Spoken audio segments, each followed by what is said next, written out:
চাওক কেৰালা আমাৰ বাবে খুব এখন টাফ প্ৰদেশ হয় কাৰণ তাতে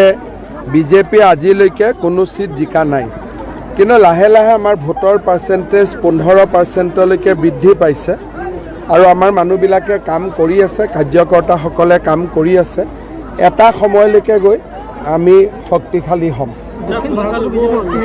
দক্ষিণ ভাৰততো কৰ্ণাটক তেলেংগানা পণ্ডিচেৰীত আমিতো আছোৱেই আমাৰ চৰকাৰো আছে সমস্যাটো তামিলনাডু আৰু কেৰালাত কিন্তু এই দুইখন ৰাজ্যতে এইবাৰ খুব ভাল বঁটা বলিছে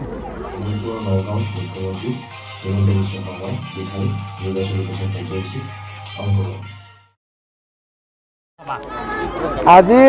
দ্বিতীয় পৰ্যায়ৰ ইলেকশ্যন প্ৰচাৰ সামৰণি পৰিলে প্ৰথমতে আমাৰ ধাৰণা আছিল যে এই পৰ্যায়ত আমি 3টাত জিকিম 2টাত কষ্ট হ'ব কিন্তু